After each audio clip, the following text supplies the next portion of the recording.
As I thought about the next stage in the Olive Pixley exercises for the magnet, I almost decided to call it a day and not do any more because I wasn't sure how well the messages and meditations were being received, and if people really felt like engaging with them at all.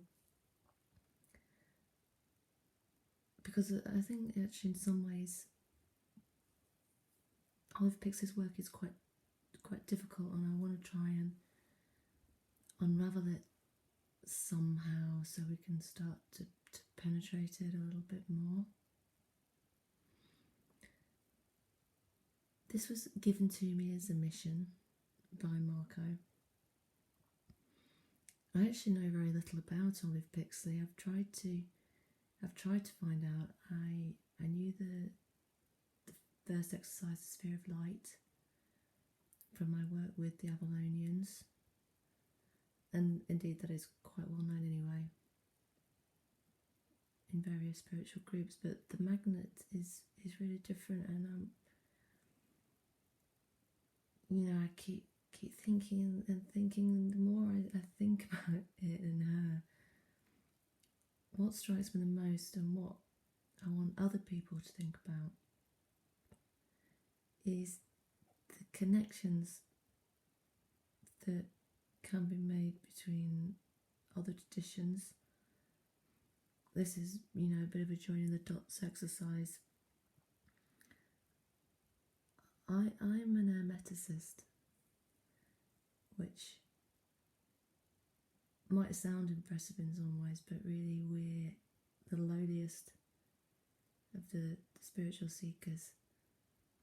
Others are out there teaching, preaching to the faithful, creating works of art, healing, painting, singing. Hermeticists are just trying to square the circle.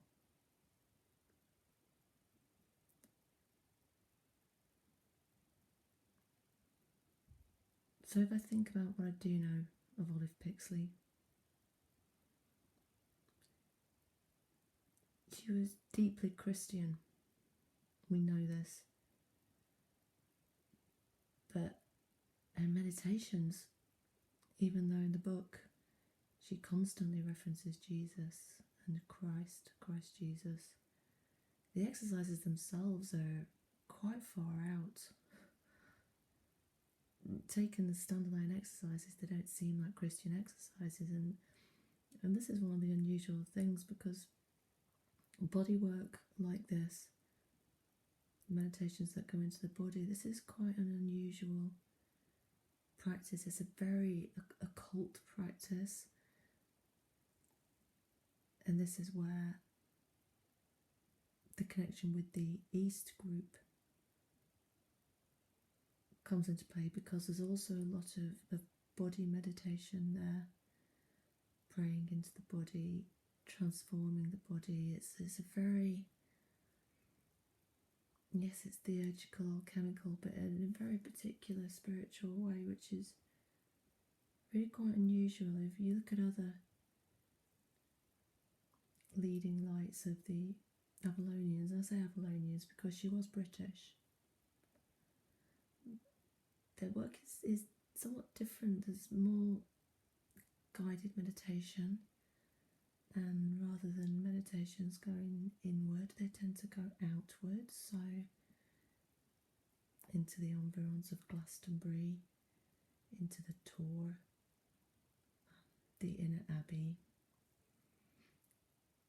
These are all deep and involved meditations, but they don't really involve going into your own body. And so where did you get this from? Sorry, I'm lying down in bed, it's really late. So one of the other things I know is that her brother was in the war. She's obviously very close to him. I've not read any biographies, but you've there's a sense that she's incredibly close to her brother. He died, and I assumed that she was overcome by grief, which, as most of us well know, is a great door opener to the spiritual world. Maybe it doesn't feel like a welcome doorway, but it's still a doorway. And she began to, or believed that she began to, receive messages from beyond the veil, from her brother. And henceforth began to come out with this strange type of knowledge and this stream of meditations, which are really quite unusual for a sedate Christian lady. I say sedate, I don't really know that, but when I asked a friend of mine if he wanted to join in with the exercises, he has a great way with words, and he said, Pixo's too sedate for me. Which I thought was quite funny, because I don't actually find it sedate at all. I find it quite strange.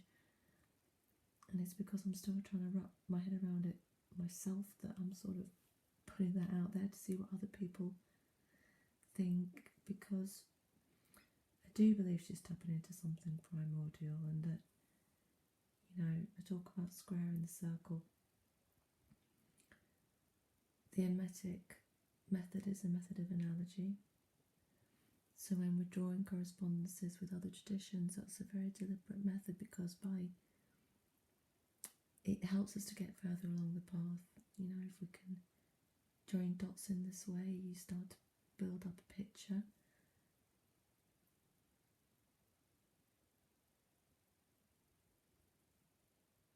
It's also a work of synthesis. Yeah, we're at a point in time in the spiritual unfoldment of the world where there's not really anything new. Yeah, we're sort of at the end of time in that respect. All the veils have been pulled down. You know, this particular cycle, when the floodgates were opened, famously by Madame Blavatsky. She wasn't quite the first, but certainly the biggest, I think, in a way, from the New Age Theosophers. You know, these floodgates have opened to ancient knowledge. It's all come out in a rush, like the river Ganges just flowing wildly in every direction. Every bit of spiritual teaching, east, west, north, south, all in a jumble coming out in this great river, you know, 150 years ago, whatever it was. And the other great occultists of that era also poured water into the stream. You know, it's left us with this just enormous ocean that we've got to paddle across, you know, and try and find the key points of this primordial tradition so that we have a working system, so that nothing essential is lost. So the great work of the past, of our ancestors, of the great teachers, is nailed down, preserved.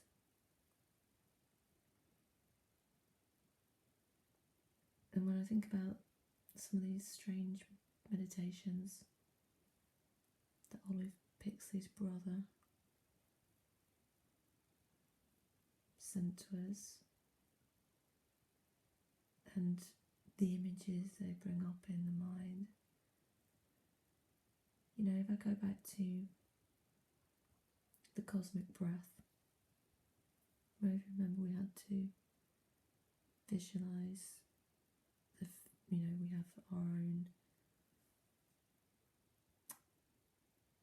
spiritual self. Could it be etheric, astral? I'm not sure what you would call it, at our feet.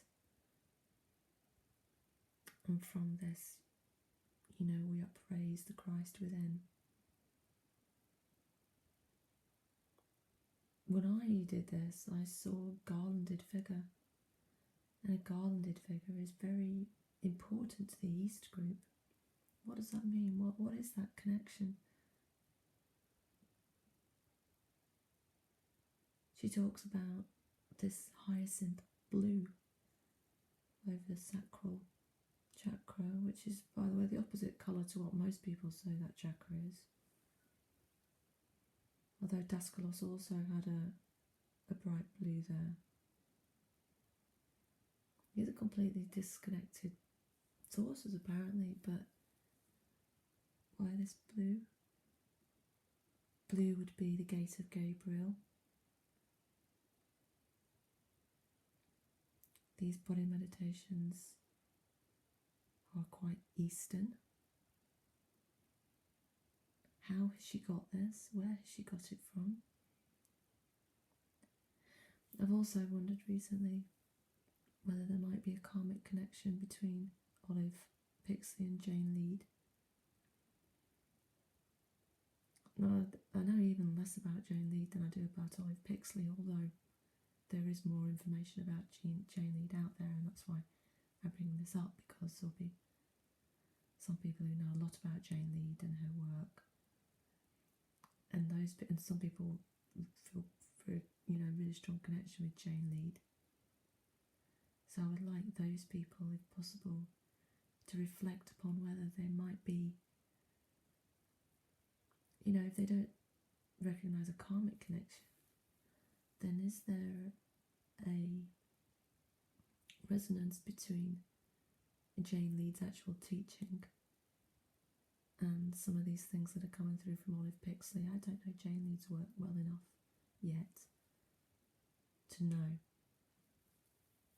but some of you might.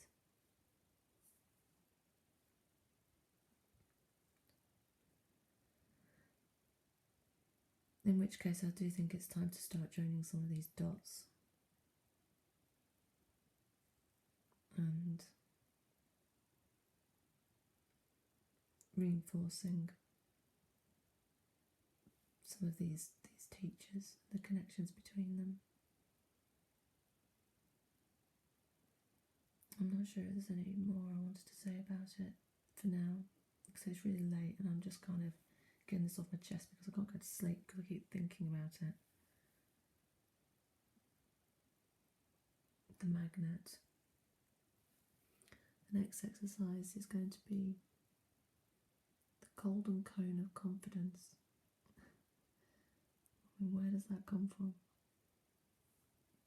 The golden cone of confidence. I'll do that as a separate reading because this, maybe nobody will ever hear this one except me. Golden cone of confidence. Following on, of course, from the golden cord of truth.